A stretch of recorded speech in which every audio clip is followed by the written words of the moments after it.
Assalamualaikum warahmatullahi wabarakatuh. Bismillahirrahmanirrahim. Alhamdulillahilladzi an'amna alaina binikmatil imani wal islam. Asyhadu an la ilaha illallah wahdahu la syarikalah wa asyhadu anna Muhammadan abduhu wa rasuluhu la nabiyya wa la rasula ba'dah.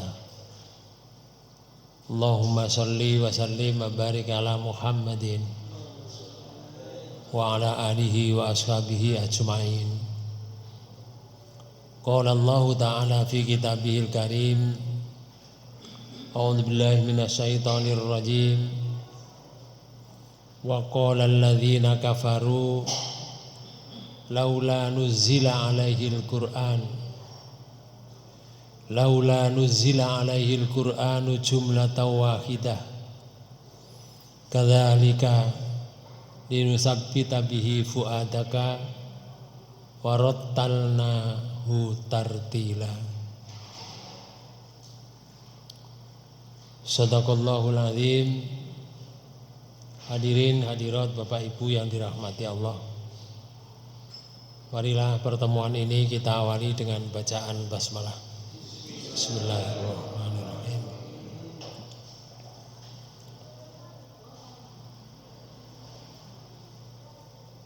Orang-orang kafir pada masa Rasulullah Sallallahu Alaihi Wasallam itu menginginkan dan mempertanyakan kenapa Al-Quran itu diturunkan tidak secara langsung sekaligus. Kenapa diturunkan satu ayat demi ayat? Begitulah pertanyaan orang-orang kafir pada masa Rasulullah. Karena mereka tidak percaya adanya Al-Quran yang diberikan oleh Allah kepada Rasulnya. Cara menolaknya seperti itu alasannya. Yang jadi pertanyaan Bapak Ibu sekalian, apakah kalau Al-Quran itu diturunkan langsung sekaligus kemudian mereka beriman?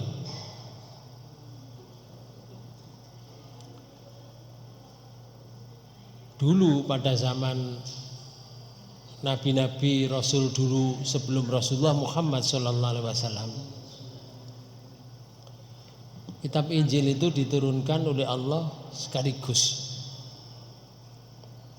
Kitab Taurat itu juga diturunkan oleh Allah sekaligus. Tapi mereka juga tidak senang dengan nabinya, tidak senang dengan rasulnya. Sehingga mereka juga tidak senang, akhirnya timbul suatu kebencian. Banyak nabi dan rasul itu dibunuh oleh mereka. Padahal kitabnya sudah diturunkan secara langsung. Kelakuan orang-orang kafir sejak dahulu sampai hari kiamat ya seperti itu. Di masa kita, di zaman-zaman seperti ini sama. Cuma pertanyaannya tidak kepada Al-Quran diturunkan secara langsung. Pertanyaan mereka itu, mengapa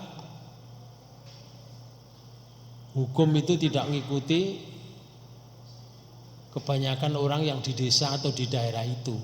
Pertanyaannya seperti itu. Sehingga mereka menginginkan kalau daerahnya itu kebiasaannya seperti itu, harapannya Quran itu ya melok mereka, katanya. Harapannya. Bukan mereka mengikuti Al-Quran. Di surat Al-Furqan surat 25 Allah menyatakan wa qala alladzina kafaru, berkatalah orang-orang kafir itu, laula nuzila alaihil qur'anu jumlatan wahidah, mengapa Al-Quran itu tidak diturunkan kepada Muhammad sekali turun saja. Bapak Ibu Saudara sekalian, maka ayat ini Allah menjelaskan kepada Rasulullah, ya kepada kita umatnya, Quran itu diturunkan oleh Allah tidak sekaligus. Itu Allah menyatakan begini, kadzalika linusabbita bihi, yang demikian itu supaya Allah itu memperkuat hatinya Rasul, hatimu dengan Quran ini ya Rasul. Tak perkuat hatimu dengan Quran ini. Linusabbita bihi fuadaka warattalnahu tartila, dan kami membacakan secara benar, secara teratur. Tartil itu teratur, cara perlahan-lahan. Kalau Al-Quran dibaca itu bukan cepet-cepetan Mbak Bu, tapi tartil. Kalau ada orang mengatakan satu malam khatam 3 kali khatam, mustahil Bapak. Apalagi mengatakan sampai 5 kali khatam, ya itu namanya tartilnya di mana, gitu loh. Padahal ayat itu dibaca supaya kita itu jelas dengan ayat itu.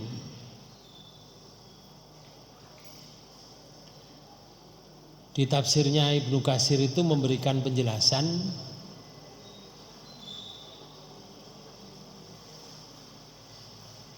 baca tartil itu seperti apa.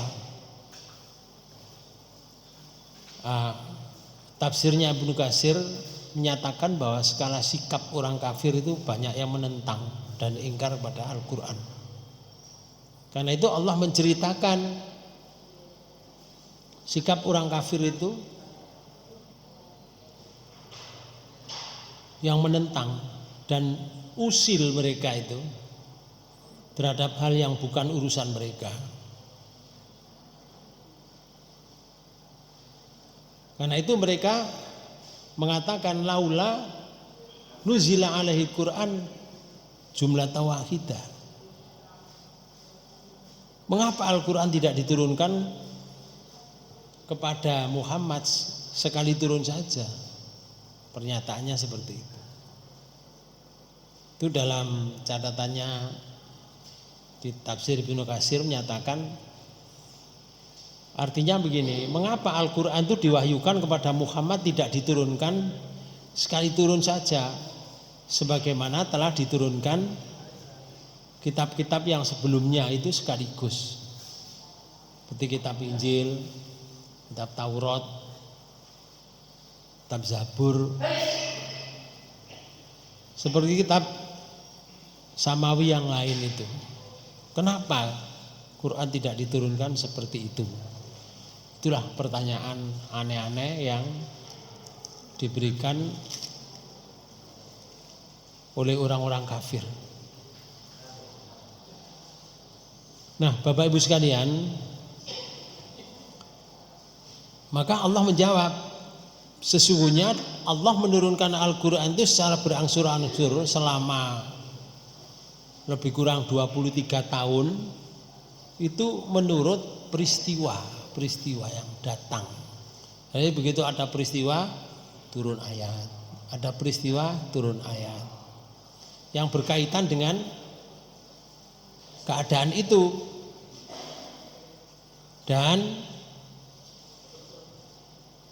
nanti akan bisa memberikan hukum yang diperlukan. Tiada lain untuk meneguhkan hatinya orang-orang yang beriman terhadap Al-Quran.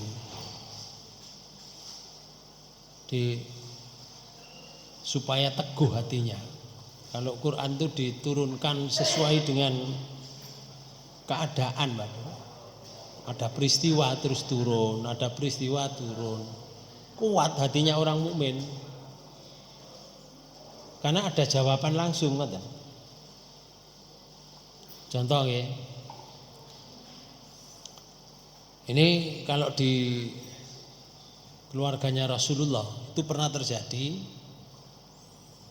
ada salah seorang dari istri Rasulullah itu atas nama istri-istri yang lain, usul kepada Rasulullah. Usulnya begini, ya Rasul,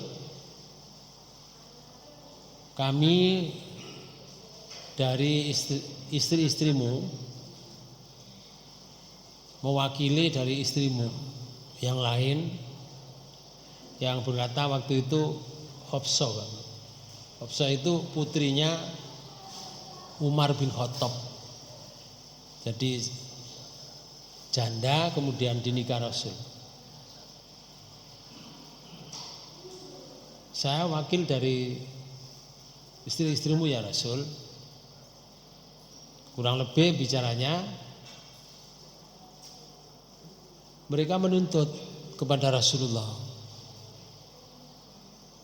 mengapa istri-istri sahabat-sahabat Rasulullah itu kalau sudah nikah dengannya itu sekian tahun mendapatkan keduniaan, dibuatkan rumah, kemudian ada perhiasan yang dipakai, ada kalung, ada gelang, ada pinggel, dan seterusnya. Nah, Rasulullah kalimat ini sama dengan nagih Rasulullah. Kenapa istrinya tidak diberi hiasan seperti istri-istrinya sahabat-sahabat yang lain? Rasulullah kan berpikir gini, Pak. Istri saya ini kok tidak mengerti ya. Saya ini kan bukan Kisra. Ya, saya ini kan bukan kaisar, bukan raja juga. Saya ini adalah Rasul Allah, utusan Allah. Tapi mereka meminta perhiasan. Kalau Rasulullah minta pada Allah misalnya, ya Allah, jadikan batu yang di muka rumah itu jadi emas, bisa enggak? Bisa, Pak. Allah Maha Kuasa, Allah yang menjadikan segala sesuatu di dunia ini, menciptakan yang asalnya enggak ada jadi ada, itu kekuasaan Allah. Apalagi batu dirubah jadi emas, sangat mudah bagi Allah. Terus batu itu dipecah-pecah kemudian dijadikan perhiasan, per istri itu diberi perhiasan 25 kilo misalkan. Satu istri 25 kilo ke perhiasan. Ya, kalau istrinya misalkan ada 9 ya, kali 25 kali 9. Bisa enggak? Bisa. Tapi itu tidak dilakukan oleh Rasulullah karena tujuannya bukan dunia. Rasulullah itu diutus untuk satu, liutamima makarimal akhlak, untuk menyempurnakan akhlak. Rasulullah itu diutus oleh Allah untuk menegakkan tauhid, dandani akidah, memperbaiki akidah orang-orang yang akidahnya nyeleweng. Mereka diajak untuk menyembah Allah saja, tidak menyembah yang lain yang dibuat-buat oleh mereka. Istri saya ini gak ngerti. Susah Rasulullah merenung. Maka tidak lama kemudian turun ayat memberitahu kepada Rasulullah agar supaya Rasulullah menyampaikan kepada istrinya tentang pertanyaan itu. Misalnya di surat 33 di ayat 28 itu Allah menyatakan gini, ya ayyuhan nabi kul li azwajika in kuntunna turidnal hayatad dunya wa zinataha fata'alain ummatikunna wa usarrihkunna sarahan jamila. Menerjemahkan, hai Nabi, katakanlah kepada istri-istrimu. Jadi tagnya ini dari Allah. Tagnya ini dari Allah. Bahasanya ini Rasulullah tinggal ngomong. Ya disampaikan dari awal ini. Disampaikan pada istrinya. Pesannya apa? Jika kamu sekalian mengingini kehidupan dunia dan perhiasannya, Rasul sampaikan pada istrimu, lek awakmu singkok 7 itu perhiasan dunia, kehidupan dunia dan perhiasannya, muni ya Rasul, kongkon ngumpul kabeh bojomu. Maka Allah menyatakan ngaten, maka marilah supaya aku berikan kepadamu mut'ah. Wis ini ngumpul kabeh. Ngumpul loh. Kalau wis ngumpul kandhanono, kowe tak sekarang saya beri mut'ah kamu. Mut'ah itu ngene, Bang. Hitung saya jadi suamimu berapa tahun, berapa bulan, berapa hari. Hitung per hari kamu hargai berapa. Saya jadi suamimu, bahasa kula. Misalkan sehari zaman saat ini misalkan 150.000 misalkan, hitungan ping pirang tahun, pirang wulan, pirang dino tak bayar kenceng. Tapi lek mari ngono terus ya Allah, dan aku ceraikan kamu dengan cara yang baik. Nah, wa usarrihkunna sarahan jamila. Lek mari ngono tak bayar, kamu saya cerai dengan cerai yang baik, gak dendam. Ya wis cerai ngono ae. Pak Bu, mikir Pak Bu. Istri-istri mikir. Terus ditawari oleh Allah kayak solusi ayat 29. Wa in kuntunna turidnal waha wa rasulahu wad darul akhirah fa innallaha a'adda lil muhsinati minkunna ajron azima. Dan jika kamu sekalian mengendaki keridhaan Allah dan Rasulnya, saiki dikai solusi oleh Allah.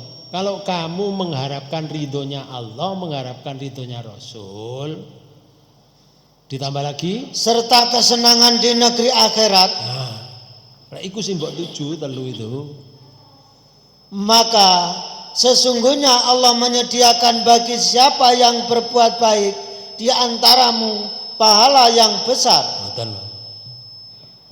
Akan diberi oleh Allah, dijanji oleh Allah, Allah menyediakan kepada orang yang berbuat baik tadi, mencari ridhonya Allah, mencari ridhonya Rasul, terus mengharapkan negeri akhirat yang baik. Ajron azimah, disediakan oleh Allah pahala aziman yang besar.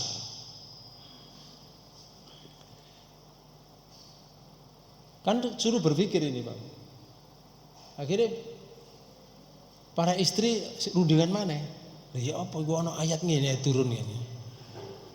Ya gak apa-apa lek awake dhewe nuntut tapi ya dipegat karo Rasulullah awake dhewe. Mikir Pak Bu.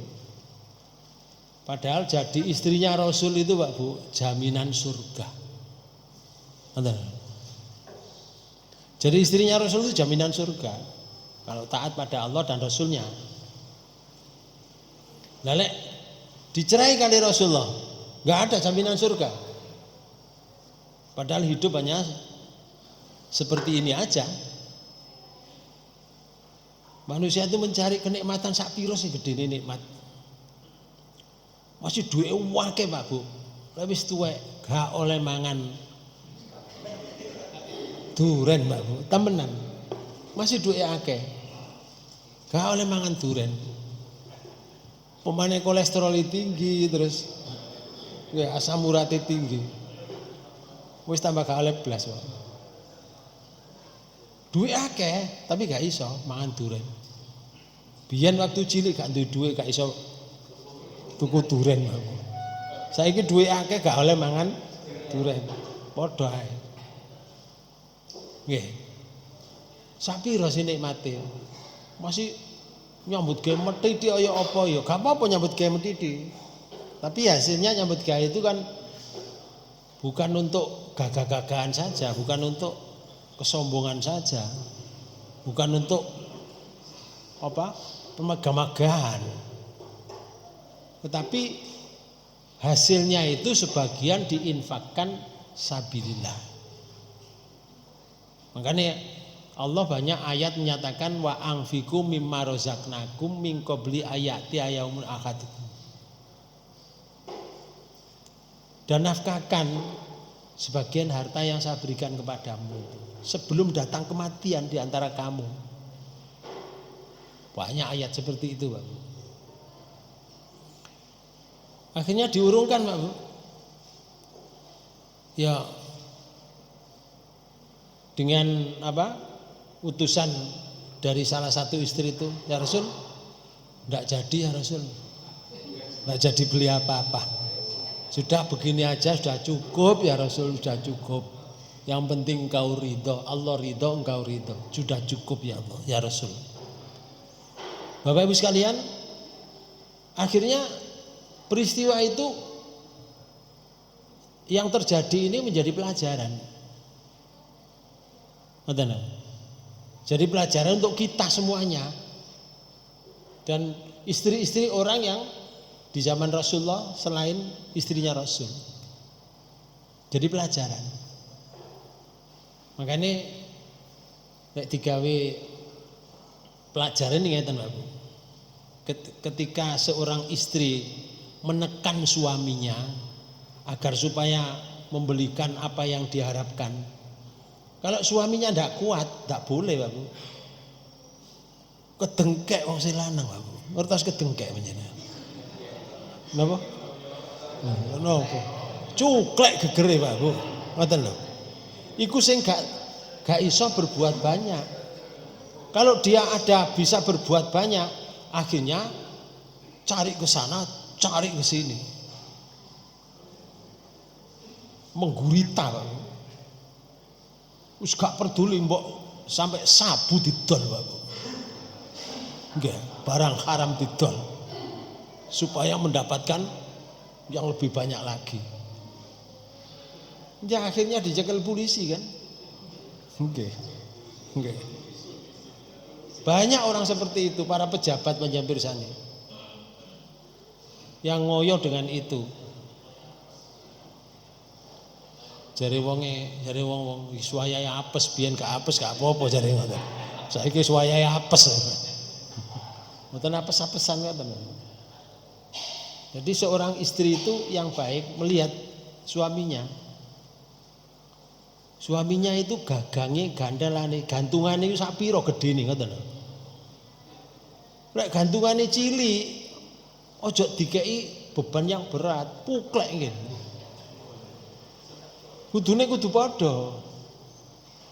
Makanya istri yang sholihah itu istri yang bisa menerima apa yang diberikan oleh suaminya dari hasil usahanya. Jadi gak nuntut. Niku istri yang sholihah.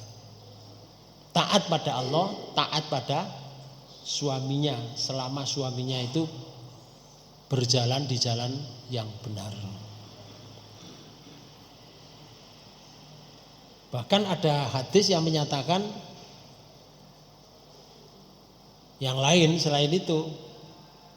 Khairun nisa imro'atun, sebaik-baik perempuan itu adalah seorang perempuan innadzarta ilaiha sarotka. Kalau engkau melihat istrimu, hatimu senang. Istri salihah. Jadi wong lanang itu ndelok bojone seneng gitu. Seneng ambek bojone. Oleh yang ngomongnya enak, perilakunya apik, ngoten. Terus dia bisa menghargai suaminya. Ngoten. Nek ngomong ku ya sopan nang suaminya. Gak awakmu ngoten. Enten nggih model ngoten niku. Enten nggih. Oh, kathah. Mriki enten? Pundi tiange?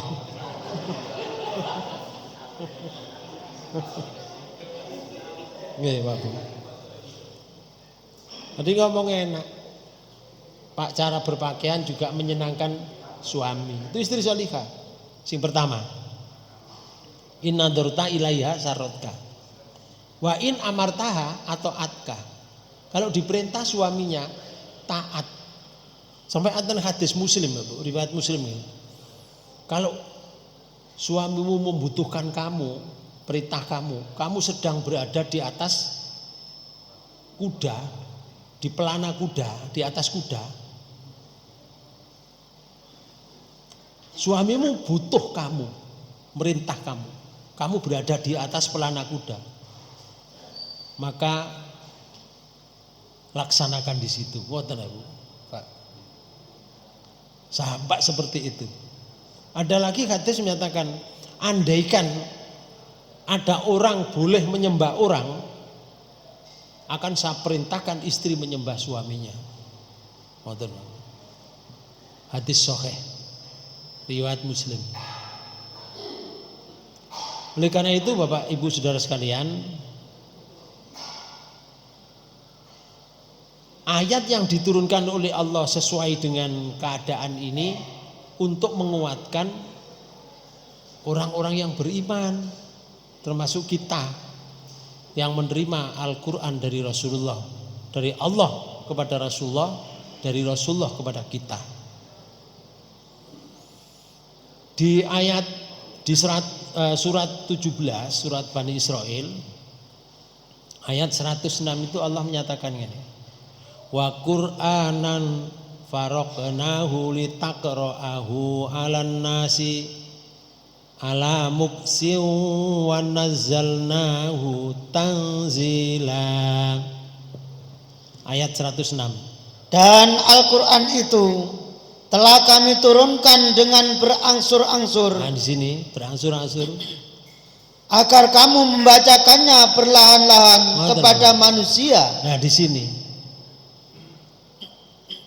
disuruh membaca secara perlahan kepada manusia. Jadi Rasulullah dibekali Quran itu kongkon terangno nang menungso secara pelan-pelan, gak digrotok ngoten lho Pak Bu. Nah, cara pelan-pelan ya kaya ngeten iki. Kadang-kadang satu pertemuan bahas satu ayat, hanya perlahan-lahan.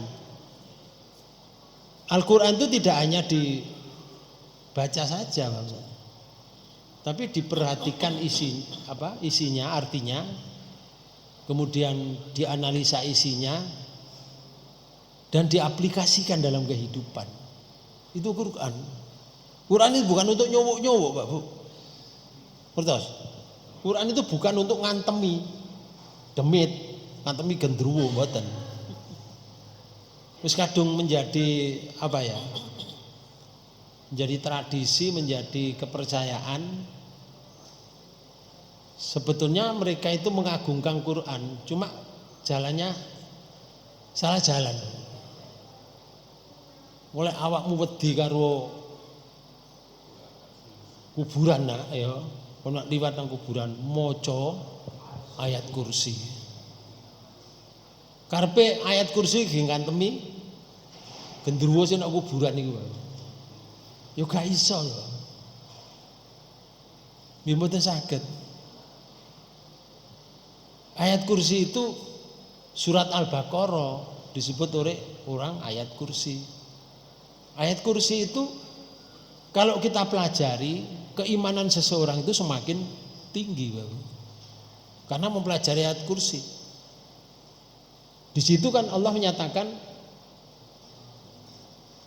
la ta'khuduhu sinatu wala naum. Nggih.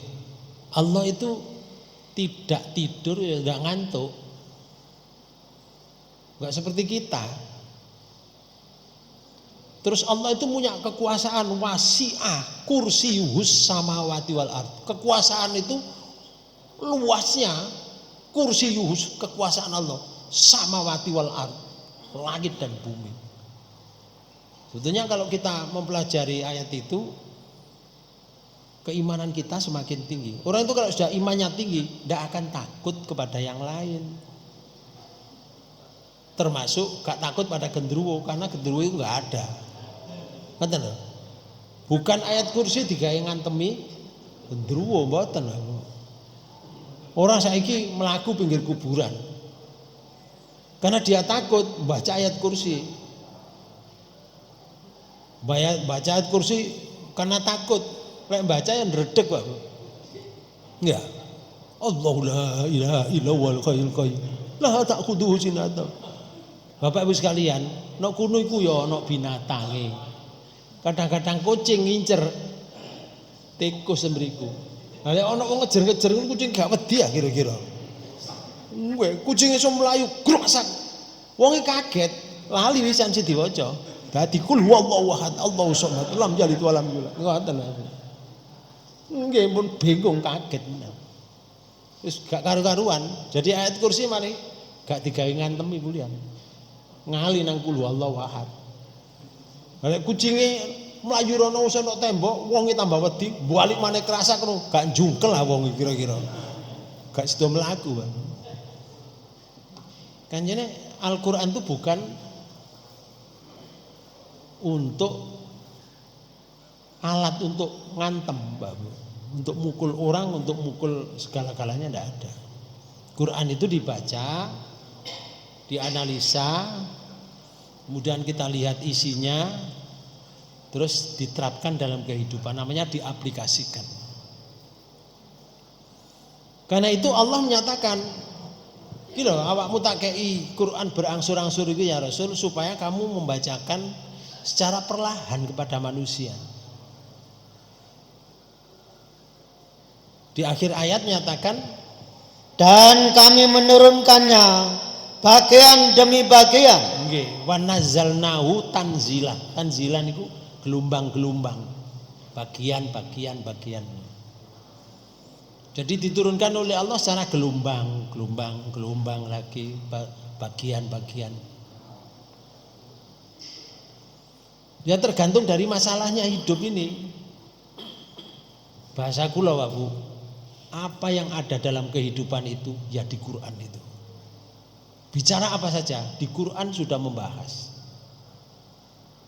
Mulai dari yang terkecil sampai yang terbesar.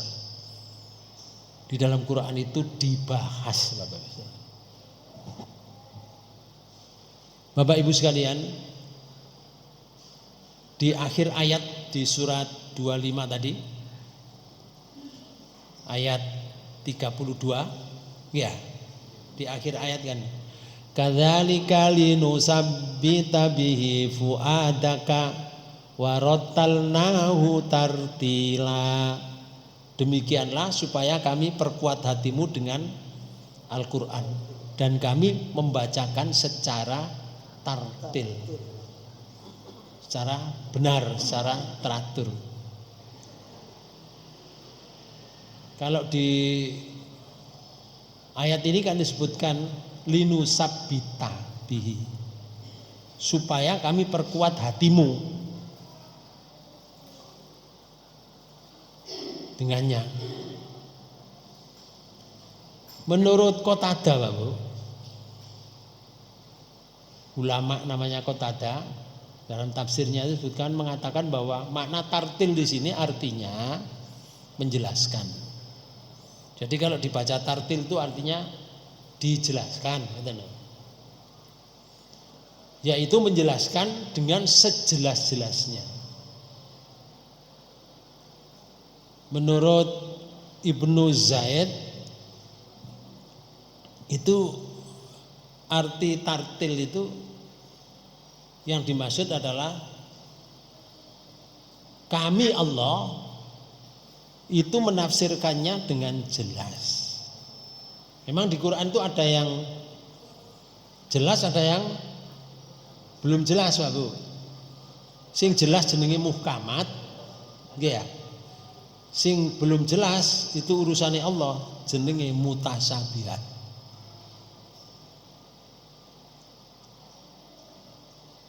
Kalau di surat 3 itu disebutkan begini. Surat 3, surat Ali Imran di ayat 7. Walladzi anzala, dialah Allah yang menurunkan alaika kepada kamu. Apa yang diturunkan? Oleh Allah dikatakan anzalal kitaba. Nih di ayat 7. Anzala alaikal kitaba. Di dalam ayat itu minhu ayatun muhkamatun. Hunna umul kitab. Lalu yang lain wa ukharu mutasabihat. Sampai terjemahkan. Dialah yang menurunkan Alkitab Al-Quran kepada kamu. Nggih. Di antara isinya ada ayat-ayat yang muhkamat. Muhkamat. Itulah pokok-pokok isi Al-Quran. Nggih. Dan yang lain ayat-ayat mutasabihat. Nah, ayat mutasabihat. Ada muhkamat, ada mutasabihat. Muhkamat itu sudah jelas. Kalau mutasabihat itu perlu penjelasan yang lain. Tapi yang paling tahu hanyalah Allah Subhanahu wa taala. Kayak ngeten iki. Alif lam mim. Ngoten niku muhkamat atau mutasabihat? Mutasabihat. Mutasabihat. Kan belum jelas artinya. Alif lam mim. Gak oleh diartekno ngene. Alif itu Allah, lam itu malaikat, mim itu Muhammad. Nah, itu orang-orang aja yang mengartikan. Tapi sebetulnya alif lam itu apa artinya? Tidak tahu, hanya Allah yang tahu. Toha, siapa yang tahu? Hanya Allah yang tahu. Nun, apa artinya nun? Tidak tahu. Sering di Al-Quran itu diawali dengan kalimat-kalimat seperti itu. Lalu orang yang menghadapi ayat mutasabihat, Allah menyatakan begini. Fa ammal ladina fi qulubihim zaighun fayatabi'una ma tasabahu minhu ibtigha al-fitnati wa ibtigha ta'wilihi. Adapun orang-orang yang dalam hatinya condong kepada kesesatan, hatinya mereka yang condong kepada kesesatan itu melihat ayat mutasabihat terus ya Allah gitu. Maka mereka mengikuti sebagian ayat-ayat yang mutasabihat untuk menimbulkan fitnah. Didadekno fitnah, Bu. Mengikuti ayat mutasabihat itu dijadikan fitnah. Seperti tadi. Jadi ayat Al-Qur'an itu akhirnya digawe ngantemi napa? Gendruwo misalkan. Dan lain-lain. Atau ayat digawe nyantet orang. Ini sing atine budak, Pak Bu. Sing condong kepada kesesatan. Maka ayat itu tidak diambil isinya kemudian dilaksanakan dalam kehidupan, tetapi dipakai sebagai alat.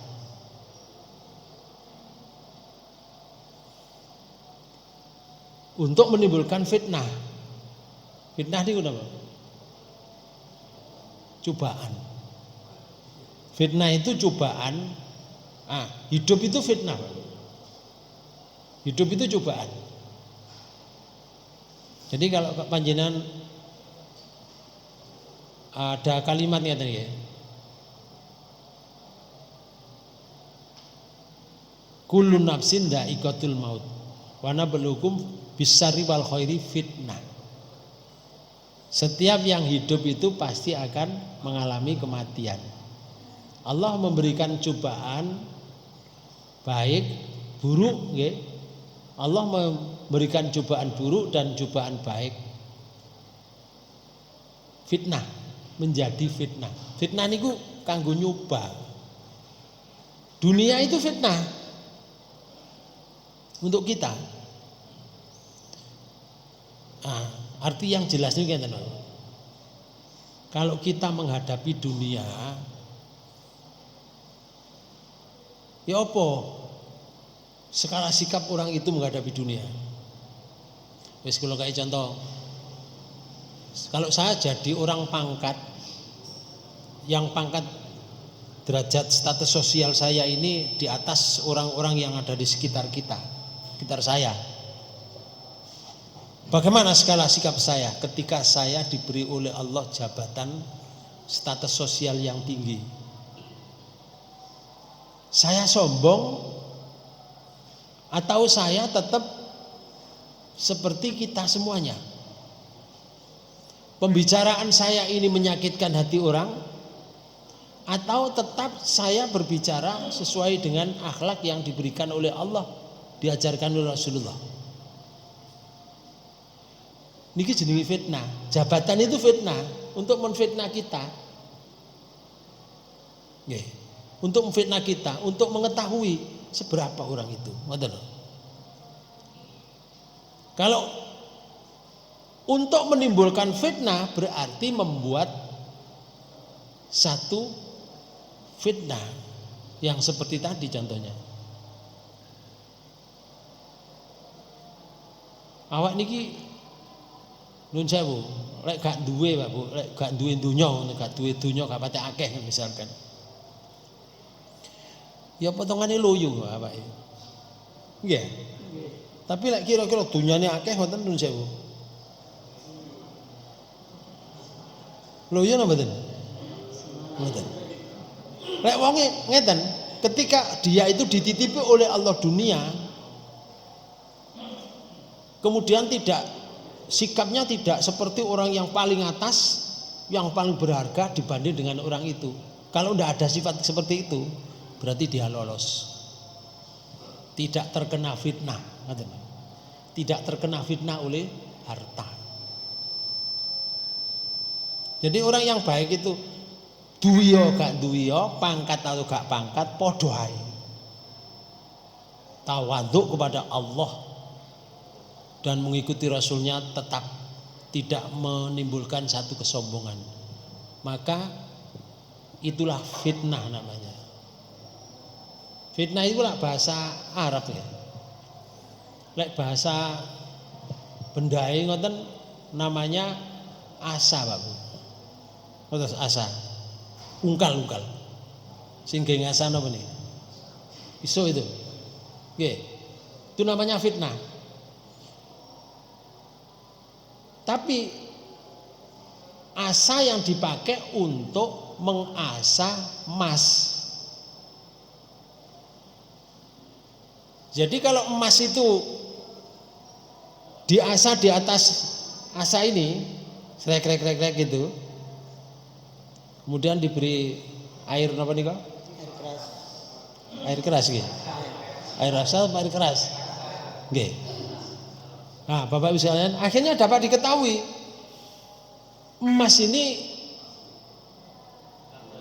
karatnya berapa?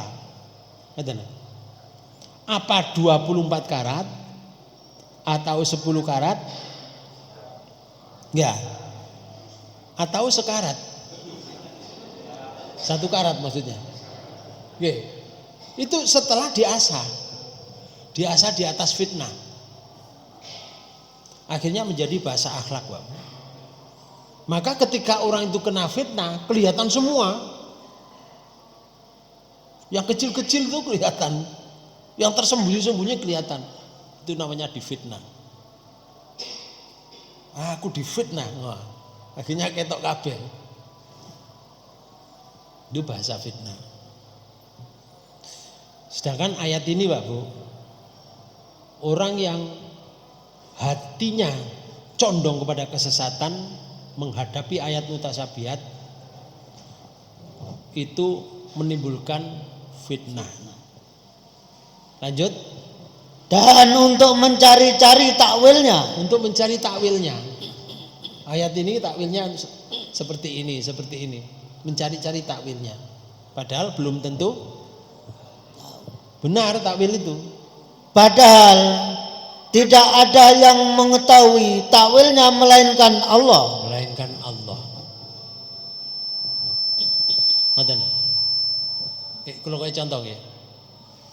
Ada di namanya tafsir Israiliyat. Ketika Allah berfirman wattaba'u ma tatlus sayatinu ala mulki Sulaiman. Wa ma kafara Sulaimanu walakinna sayatina kafaru. Itu di surat Al-Baqarah ya. Surat 2. Di ayat 102. Ah itu. Di situ sebutkan Pak Bu. Wattaba'u ma tatlus sayatinu ala mulki Sulaiman wa ma kafara Sulaimanu walakinna sayatina kafaru. Teman terjemahkan. Dan mereka mengikuti apa yang dibaca oleh setan-setan pada masa kerajaan Sulaiman. Dan mereka mengatakan bahwa Sulaiman itu mengerjakan sihir. Terus? Padahal Sulaiman tidak kafir, tidak mengerjakan sihir. Hanya setan-setan itulah yang kafir mengerjakan sihir. Lalu? Mereka mengajarkan sihir kepada manusia. Dan apa yang diturunkan kepada 2 orang malaikat di negeri Babil yaitu Harut dan Marut. Harut kali Marut itu nama orang. Karena dia dianggap mempunyai kelebihan, orang-orang menyebut malaikat. Wong iku disebut malaikat. Harut kali Marut. Nok negara Babilonia. Bapak Ibu sekalian, maka di tafsir Israiliyat ya, itu menyatakan bahwa ayat ini ditafsirkan bahwa ketika orang itu kepingin mendapatkan satu kebaikan seperti sihir yang dianggap oleh mereka bahwa Sulaiman itu mengerjakan sihir. Itu caranya begini. Orang itu disuruh menginjak-injak Quran dulu. Setelah diinjak-injak, kemudian disuruh masuk ke kamar mandi. Terus setelah kalau disuruh masuk ke kamar mandi, kemudian disuruh kencing. Kalau di situ kencing, kemudian setelah kencing itu ada seperti cahaya begitu naik, berarti dia berhasil untuk mendapatkan sihir itu. Ngeten iki lak jenenge menyesatkan, Pak. Itu namanya menimbulkan fitnah. Ngoten. Padahal isinya ayat ini menyatakan disanggah oleh Allah bahwa Sulaiman yang dianggap oleh mereka itu ahli sihir, Sulaiman itu tidak mengerjakan sihir. Sing mengerjakan sihir setan-setan mereka. Setan-setan itulah yang kafir yang mengerjakan sihir. Setan itu ya artinya orang-orang yang menyangka bahwa Sulaiman itu melakukan sihir, sehingga istrinya Sulaiman itu kena sihir semua, makanya istrinya sampai 100. Istrinya Sulaiman kan 100, Pak. Dan waktu itu kan boleh memang. Nabi Daud bapaknya Nabi Sulaiman itu ya juga 100 istrinya. Tapi saiki ya gak oleh, Pak. Wis ana batasane iki ya. Ojo muni 100, Pak. Siji ae kualahan ndadekno. Nggih. Sitok loro gak iso adil lho. Apa maneh sampai 100, mesti tukaran bendina. Ngoten. Nah, itu namanya membuat satu fitnah, menimbulkan fitnah. Lalu di ayat ini tadi surat 3 ayat 7 itu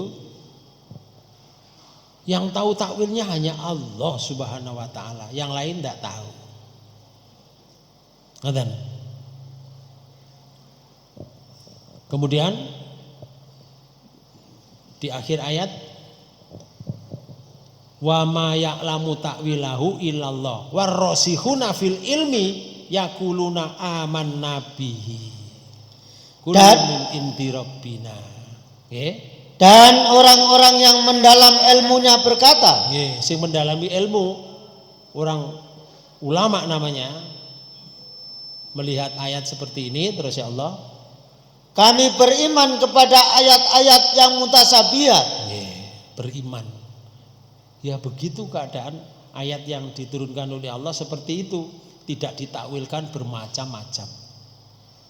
Lalu semuanya itu dari sisi Tuhan kami. Dan tidak dapat mengambil pelajaran daripadanya melainkan orang-orang yang berakal. Kalau mereka tidak menggunakan akalnya, tidak akan bisa mengambil satu pelajaran dalam satu ayat itu. Allah memberikan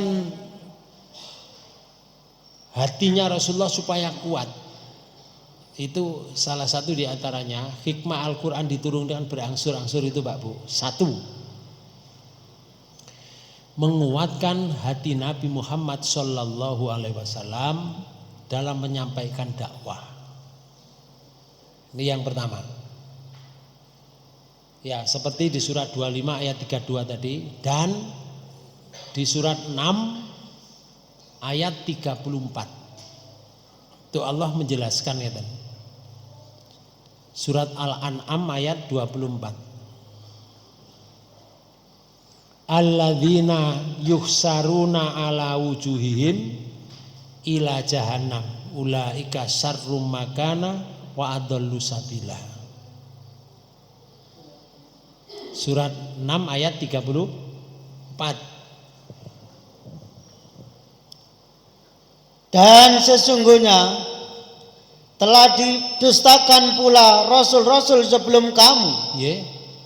Akan tetapi mereka sabar terhadap pendustaan dan penganiayaan yang dilakukan terhadap mereka sampai datang pertolongan kami kepada mereka.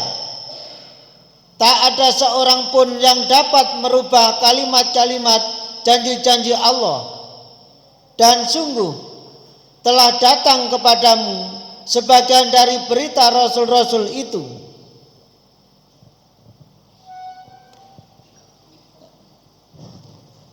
Di surat 6 ayat 34 itu ada kalimat ngeten. Alladzina yuksaruna ala wujuhihim ila jahannam ulaika syarrum makana wa adallu sabila. Orang-orang yang dihimpunkan ke neraka jahanam nanti mereka diseret atas muka-muka mereka. Mereka itulah orang yang paling buruk tempatnya dan paling sesat jalannya. Bapak Ibu, di ayat ini itu menjelaskan bahwa orang kafir itu dihimpun nanti di neraka jahanam. Kalau di ayat lain kan sebutkan itu. Wasiqal ladzina kafaru ila jahannama zumaro. Dan besok orang-orang kafir itu digiring ke neraka secara berombongan. Cara berombongan. Itu digiring ke neraka, diseret atas muka-muka mereka. Jadi mukanya itu di bawah. kakinya di atas.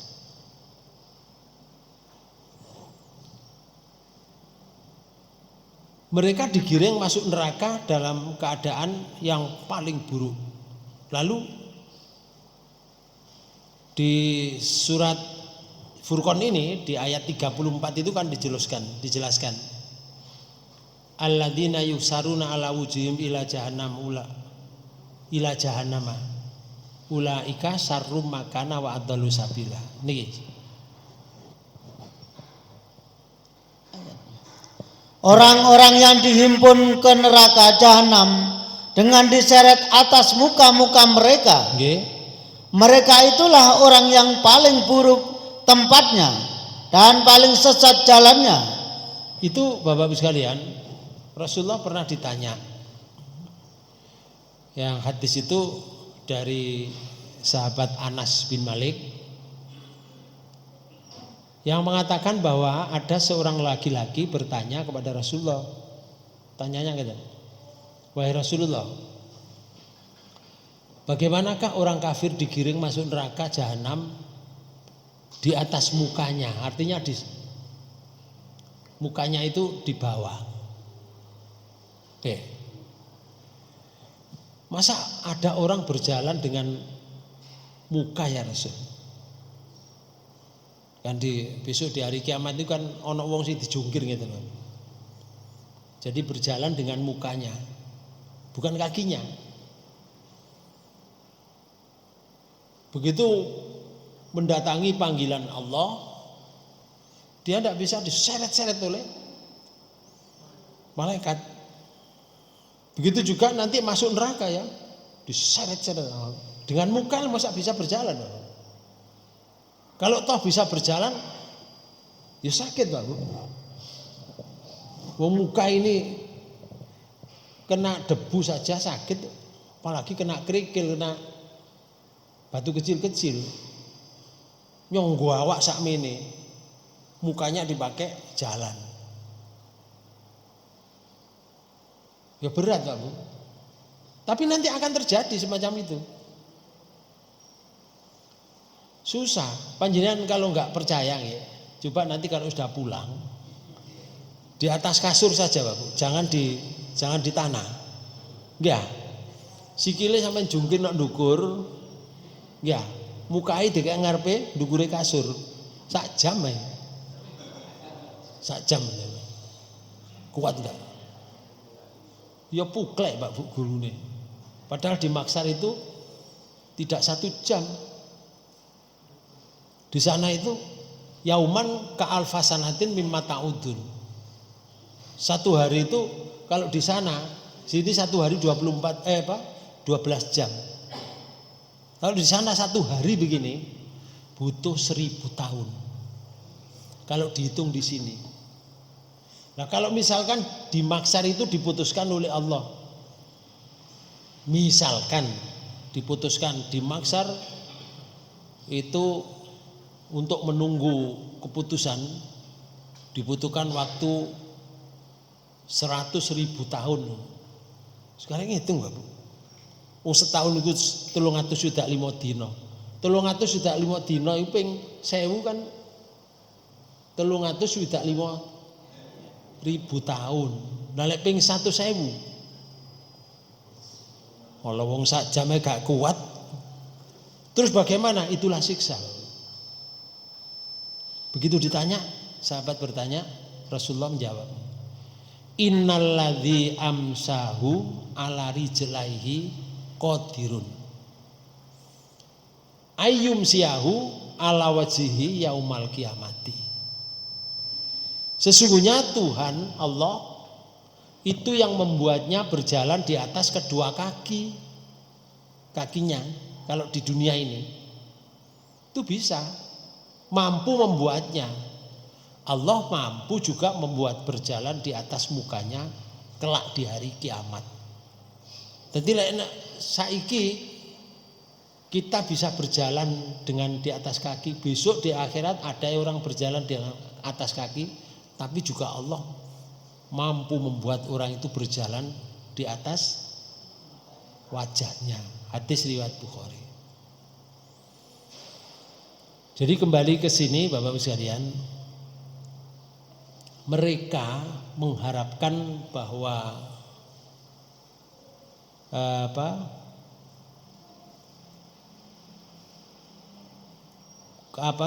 Al-Quran itu kenapa diturunkan secara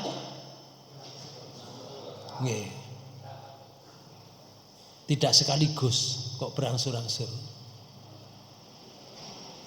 Yang pertama hikmahnya adalah menguatkan hati Nabi Muhammad dalam menyampaikan dakwah. Yang kedua, menantang orang-orang kafir yang mendustakan Al-Quran.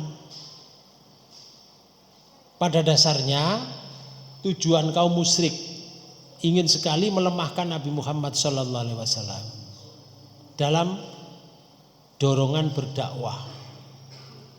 Sehingga berbagai cara akan dilakukan oleh kaum kafir, seperti memberikan pertanyaan-pertanyaan yang sulit dan tidak masuk akal, seperti hari kiamat yang dilontarkan oleh orang-orang musyrik dengan tujuan melemahkan Nabi Muhammad. Maka turunlah wahyu yang secara berangsur-angsur itu tidak saja menjawab pertanyaan itu, namun bisa juga menantang mereka untuk membuat suatu yang serupa dengan Quran. Tidak ada yang bisa. Sampai sekarang Quran menantang. Faktu bisuratin min mislihi. Ayo tekano Quran sing padha mbek Quran. Saayat ae. Wad'u syuhada'akum. Ayo undangan kabeh. Kanca-kanca. In kuntum shadiqin, kalau kamu benar. Tidak ada yang bisa membuat Quran. Kemudian ketika mereka tidak mampu memenuhi tantangan itu, maka hal itu sekaligus merupakan salah satu mukjizat Al-Quran yang datang dari Allah kepada Rasulullah.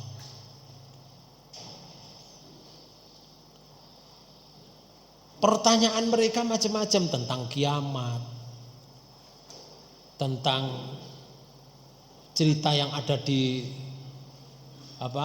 kitabnya Nabi Musa, cerita yang ada di kitabnya Injil, semuanya dijawab oleh Allah secara berangsur-angsur sesuai dengan pertanyaan tadi. Maka di surat 18 surat Kahfi di ayat 83 sampai ayat 98 itu pernah Rasulullah itu ditanya tentang orang yang perkasa yang menguasai dunia, siapa itu? Lah, awake dhewe ro jenenge Dzulkarnain. Soalnya mari maca. Lah ketika ayat itu belum turun, belum ada berita, Rasulullah sendiri tidak tahu. Akhirnya ya wis meneh entenono. Ini tak jawab. Akhirnya sampai 15 dino gak teko jawabannya. Rasulullah susah, Bu. Waduh lah kok gak teko jawabannya. Wong wis gremeng-gremeng mriko. Muhammad lho semayan. Katanya besok akan saya jawab. Saiki wis mak 15 dino. Gak ono jawaban. Ini Muhammad itu bener nabi apa enggak ya? Ngoten. Bingung ngomong ya, Rasulullah ya susah. Akhirnya sampai beberapa hari Bapak-Ibu sekalian tidak datang ayat jawaban itu. Begitu datang Rasulullah diingatkan oleh Allah. Polai apa? Rasulullah gak muni insya Allah. Halo? Ada pelajaran kan? Akhirnya turun ayat niki. Surat 18 ayat 83 nih. Wa yas'alunaka andil qarnain. Kul sa'atlu alaikum minhu dzikra. Sama terjemahkan. Mereka akan bertanya kepadamu Muhammad tentang Dzulkarnain. Nggih. Katakanlah, aku akan bacakan kepadamu cerita tentangnya. Nah, ini ceritanya, ini baru turun ayat. Ngoten. Lah ceritane niki inna makanna lahu fil ardi wa atainahu min kulli syai'in sababa. Sesungguhnya kami telah memberi kekuasaan kepadanya di muka bumi dan kami telah memberikan kepadanya jalan untuk mencapai segala sesuatu. Jalan mencapai segala sesuatu. Jadi tidak ada jalan yang tidak bisa ditempuh oleh Dzulqarnain, Bapak. Karena kekuasaan Allah itu yang diberikan pada Dzulqarnain. Disebut Dzulqarnain itu karena punya tanduk dua. Dzu itu kan punya, Qurnain dua tanduk. Karena mahkotanya, raja itu mahkotanya itu ada tanduknya gini. Ngerti? Disebut Dzulqarnain. Orang ini diberi kekuasaan oleh Allah menguasai dunia. Melakukan perjalanan seluruh dunia. Sampeyan gak usah takon, lah apa gak pilek, apa gak pegel. Gak usah takon itu. Yang penting Allah memberikan orang ini bisa menguasai dunia. Diceritakan kepada Rasulullah menjawab mereka itu. Fa'ad ba'as sababa ayat 85. Maka dia pun menempuh suatu jalan. Okay. Hatta idza balagha maghribas samsi wajadaha taghrubu fi aini hamiatin wa wajada indaha qauman kulna ya dzal qarnain imma an tu'adziba wa imma an tattakhidha fihi husna. Hingga apabila dia telah sampai ke tempat terbenam matahari. Berarti sampai maghrib. Perjalanan dari Masri ke maghrib. Terus dia melihat matahari terbenam di dalam laut yang berlumpur hitam. Okay. Dan dia mendapati di situ segolongan umat. Okay. Kami berkata, hai Dzulqarnain, kamu boleh menyiksa atau boleh berbuat kebaikan terhadap mereka. Nah, Dzulqarnain ketemu umat, Bu. Allah perintah, Qurnain awakmu oleh nyiksa umat iki, ya oleh awakmu berbuat baik terhadap umat ini. Tapi apa yang dilakukan Dzulqarnain? Waktu itu enggak dijelaskan apa Dzulqarnain menyiksa mereka atau berbuat baik. Tapi sudah ada lampu hijau dari Allah. Itu diceritakan kepada Rasulullah. Untuk diceritakan kepada orang yang bertanya itu. Di ayat 87. Qala amma man dzalama fasaufa nu'adzibuhu summa nuraddu ila rabbih fa yu'adzibuhu adzaban nukra. Berkata Dzulqarnain, adapun orang yang aniaya, maka kami kelak akan mengadabnya. Nggih. Kemudian dia dikembalikan kepada Tuhannya. Lalu Tuhan mengadabnya dengan adab yang tidak ada taranya. Adapun orang yang menganiaya diri berarti zalim, maka kami kelak akan mengadabnya. Kami niku Dzulqarnain. Ngoten. Kalau mereka berbuat zalim umat itu. Nanti dikembalikan pada Allah, wis diadab, dikembalikan pada Allah, Allah nanti akan mengadab dengan adab yang sangat marah. Wah, ceritanya ngoten. Sampai terus di ayat 91 kadzalika wa qad akhadna bima ladaihi khubra. Demikianlah dan sesungguhnya ilmu kami meliputi segala apa yang ada padanya. Nah, kemudian ayat 92 melaku mana? Kemudian dia menempuh suatu jalan yang lain lagi. Melaku mana, Bapak? Hingga apabila dia telah sampai di antara dua buah gunung. Nah, ada dua gunung. Terus dia mendapati di hadapan kedua bukit itu suatu kaum yang hampir tidak mengerti pembicaraan. Di antara itu ada umat yang tidak mengerti pembicaraan. Di antara dua gunung itu. Terus Mereka berkata, "Hai Dzulkarnain, sesungguhnya Ya'juj dan Ma'juj itu orang-orang yang membuat kerusakan di muka bumi. Maka dapatkah kami memberikan sesuatu pembayaran kepadamu supaya kamu membuat dinding antara kami dan mereka?" Nah, ada umat meminta pertolongan kepada Dzulkarnain. Wis sampean tak burui, aku sampean gekno tembok supaya Ya'juj Ma'juj ini tidak merusak, karena makhluk ini merusak.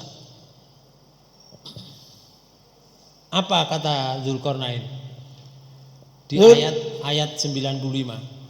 Dzulkarnain berkata, "Apa yang telah dikuasakan oleh Tuhanku kepadaku terhadapnya adalah lebih baik. Maka tolonglah aku dengan kekuatan manusia dan alat-alat agar aku membuatkan dinding antara kamu dan mereka." Di antara dua gunung itu akan dibuatkan dinding, cuma ini aku tolong dengan masyarakat ambek peralatan yang lain, tak gekno dinding. Apa yang diminta oleh Dzulkarnain? Ayat 96. "Berilah aku potongan-potongan besi." Sudah ada besi berarti waktu itu. Nggih. Berarti sudah ada besi? Bukan begitu. Sudah maju belum negara? Sudah ada besi, Pak Bu. Kalau ada besi berarti ada pabrik besi kan? Kalau ada pabrik besi, enggak ini besi yang golek bauksit sih, Pak Bu. Diolah di pabrik. Itu butuh peralatan canggih, Pak Bu, sampai dadi besi. Berarti ono direkturnya bareng. Ngoten lho, wis canggih waktu itu. Wis saiki golekno potongan besi aku. Terus hingga apabila besi itu telah sama rata dengan kedua puncak gunung itu, wis tak toto munggah sampai podo sampai gunung tinggine. Terus berkatalah Dzulkarnain, "Tiuplah api itu." Nah, saiki obongan tekok ningsor. Kemudian hingga apabila besi itu sudah menjadi merah seperti api, dia pun berkata, "Berilah aku tembaga yang mendidih." Nah, tembaga, ngertos? Tembaga dicor wis mendidih agar kutuangkan ke atas besi panas itu. Sing poci ketok mengangan iku dituangkan tembaga jes kayak disoder, Pak. Sehingga besi itu menjadi kuat, dilem karo napa? Tembaga. Di antara dua gunung ini tingginya setinggi gunung.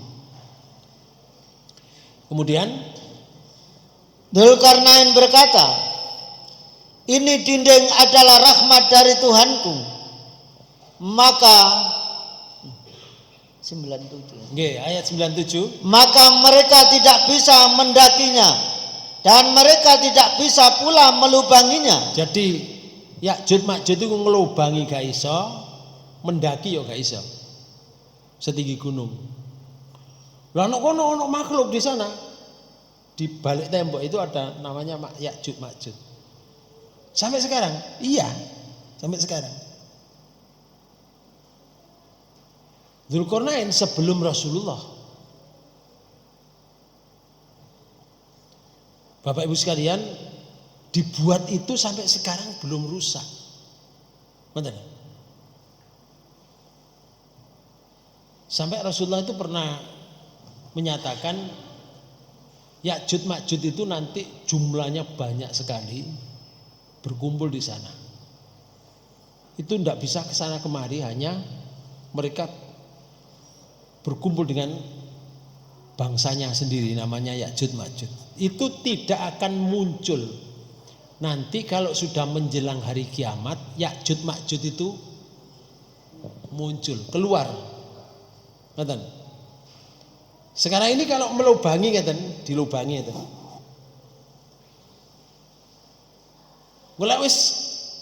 Mulai pagi ngelubangi kepingin metu.